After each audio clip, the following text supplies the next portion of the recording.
Towie. And thank you for running for office and for seeking the Riveters Collective endorsement. Welcome to your interview, which we're conducting on the traditional territory of the Nooksack tribe and the Lummi Nation. The interview is recorded and will be used in endorsement decisions and also may be shared. Your screen name will be on the recording, so if you'd like it to be different, please change it. And we have I could have spelled my own name right. we could still change it. All right.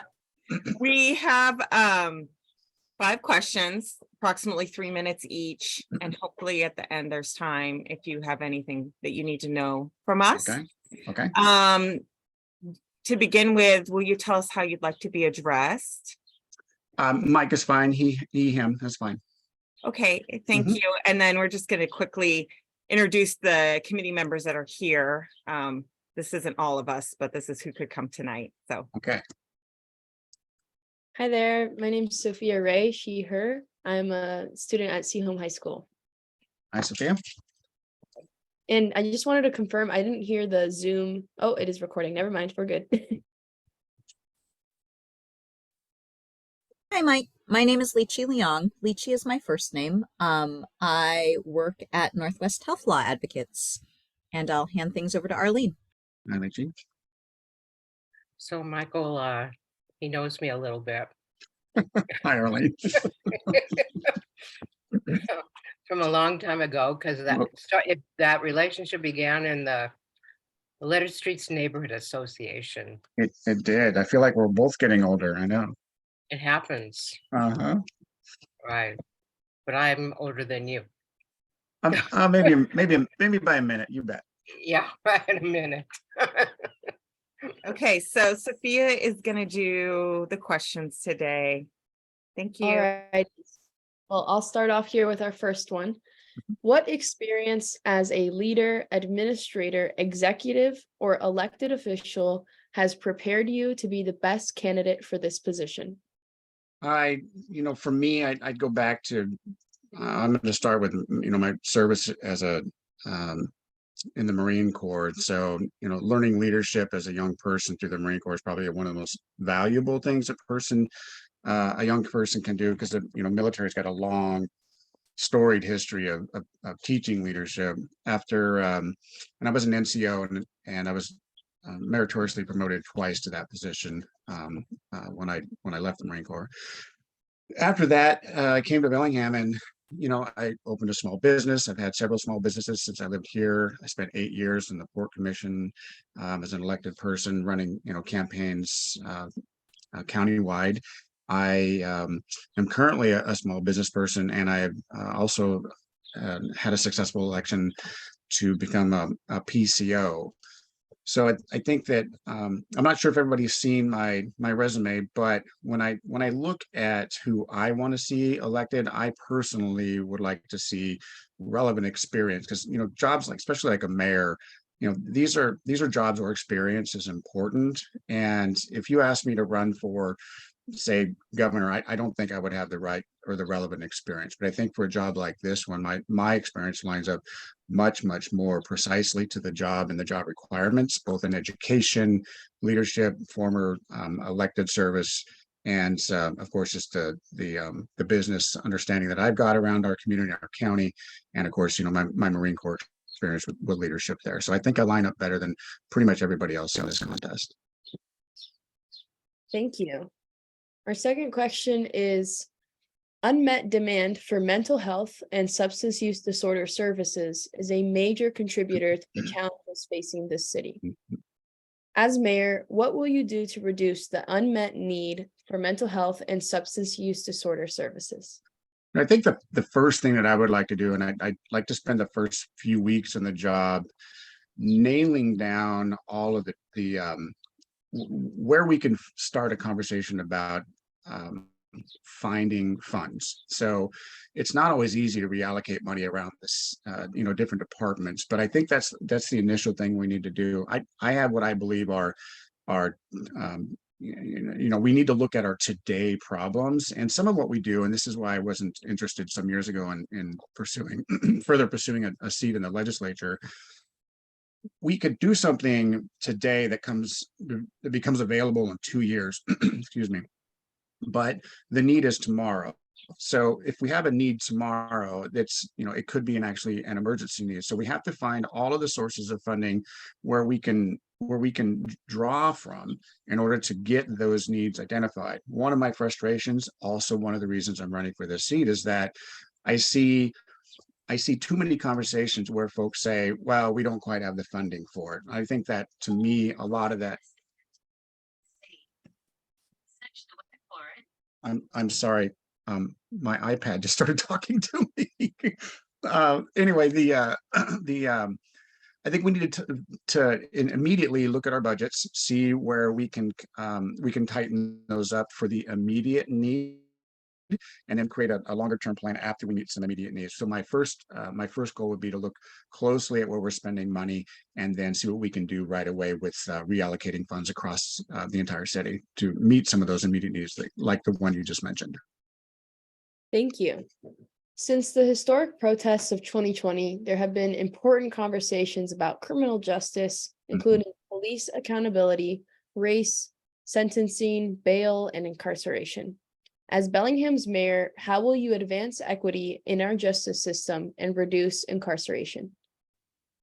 I think the first thing we can do, and I've already spoken with the police about this, I think we need to make sure that our police understand that they need the right tools, the right training, but they also need the right mission. And the police work for the chief, and the chief works for the mayor. And I like to remind people across the country, I've got friends all over, that every person in our police system works for an elected person, whether it's a mayor, a sheriff, or a governor. So to me, the idea of making sure that the police understand what the mission is, that comes from the community, and that comes from the mayor's office, to ensure that the chief knows what we expect and what we want to do. Right training, right tools. I think we've seen too much of the paramilitary style of training. I look at the police that are out there today. I am a combat veteran. I was in the first Gulf War, and I sometimes look at what our police are wearing for their uniforms, and I feel like maybe you look a little too paramilitary for me.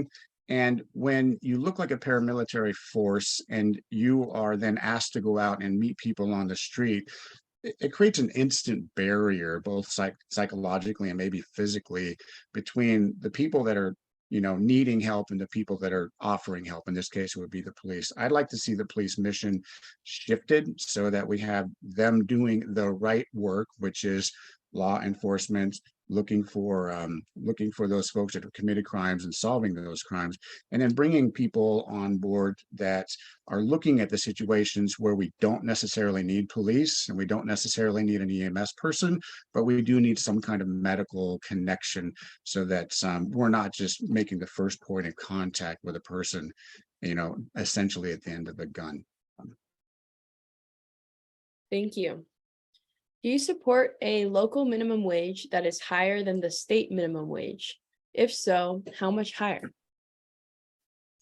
So it's easy to support higher wages. It's hard to, as a small business person, I can assure you, it's hard to pay more than you can physically pay. One of the ways that we can help there is to ensure that businesses are able to operate in an environment where they don't have too much overregulation. And I recall that, Arlene, you may remember this. There was a potter over on Girard Street, and she bought a building, and a friend of mine owns, John owns it now, but across the street there was a gravel parking lot, and the city required her to pave that lot. She couldn't afford it, right? So she had to sell the building. The next owner could afford it, so the next owner paved that. So if we want higher wages from our small business people, we have to do the things that make it easy for them to succeed. So if we have a little too much regulation where it may not be that important, then we need to look at if that's creating a problem for that business. And a lot of that, again, is messaging. I like the Sustainable Connections by Local campaign. I think that the mayor can use the bully pulpit to get things like that out in front of people and constantly remind them that buying local is good for our neighbors. It's good for our city. and constantly advocating for, higher pay for people whenever that can be done. I've enjoyed the support of unions over the years. I believe I'm getting quite a bit of support this year from our union friends.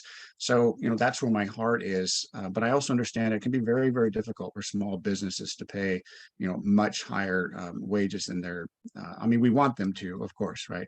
But it can be very, very difficult. I'll give you a quick example of the challenge. I recently met a small business owner. She said that she's got a problem. She's losing her apartment. She's got a new business here in town, and she can't afford to buy a house here. So even the owner of the business wishes her wages were higher. So there's some things that we can do around, affordable housing that's going to, help those people as well. Thank you. Mhm.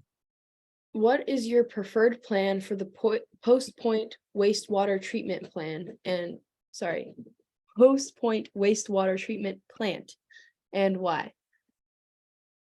Well, we need them. I don't know, Arlene and maybe a couple other folks here might remember when during the Reagan years and the federal government stopped funding a lot of things like wastewater treatment plants. These are things I learned about when I was in college.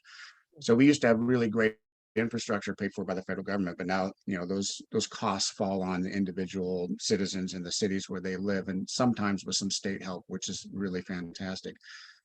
What's important to remember is that at all times, I believe it's absolutely critical that the water coming out of that treatment plant is, I would love to see drinking water quality. The lot plant down in Olympia, they're actually mandated by law that the water comes out of there is drinking water quality. My goal would be to make sure that we have a plant that produces drinking water quality. We've got issues with our stormwater as well, but we can't say we're in favor of saving the orca and improving our Salish Sea habitat, while at the same time we just continue with doing what we've been doing. So for me, it's not just making sure that Post Point is doing a better job long into the future, but also we need to be looking at our stormwater as well. How to pay for that? It's hard. And I'm not going to pretend it isn't hard. It's probably one of the most expensive single things that any city will have to do, especially in the Salish Sea. Lobbying down in Olympia and asking our lobbyists back in Washington, D.C. to, get Congress to help cities upgrade their facilities. It's absolutely critical to doing this, because I don't believe we can raise rates high enough here to pay for what's needed. When we raise the rates, it hurts the working poor, right? And we got to pay for it somehow. So I think that connecting with our leadership in Olympia to help as much as they can, reminding Congress that the Salish Sea is a national asset, and it would be great if they could help us out on that. That would be a critical piece of it as well. Thank you. And those are all our questions. Are there any additional comments you may have or any questions for us? I don't, well, I could leave you with, I think some of you may remember that when I left the Port Commission, I had intended to run for the 42nd district seat that Doug Erickson held at the time. And there were several rumors about why I left that race. And I recruited Tim Ballou to take my place in that, because I felt like Tim represented Whatcom County's values really, really well. And thankfully he did run for that seat. I called Lisa and asked her to help him with that campaign. So I was really happy that he took that spot. He didn't make it through, which is fine, but I'm glad for that. I think it's important that we do good recruiting and find quality people to do the work. But I left that race because I got a phone call from somebody about the first encampment of our homeless neighbors down in the city hall, which was about 5 years ago. And this person's a homeless advocate and wanted me to go down and visit with them. And I didn't. It was Thursday. I got another call from that person. And essentially, they read me the riot act for 20 minutes. And after hanging up, I realized that I wanted to be a state senator, but I couldn't do anything for the people on City Hall. I could go to Olympia, let's say I got elected in November, and 2 years later, we might have some funding available. My heart wasn't there. My heart was right here at home, and I wanted to do something right here. So I stepped back. I took a little harder to look at what I was doing and why I was doing it. So I wanted to make sure that it was my heart there and not my ego there. I was in filing week having some very good conversations with folks that had supported me in the past, unions and others, filing week 4 years ago for this very position. But I had just opened my design company, McAuley Design Works. And if you know anything about these jobs, if you don't win, you don't have a job. So I didn't feel like it was financially a good thing for my family at the time to ignore my brand new startup and pursue the mayor's office. But I'm back. My company's in a solid place.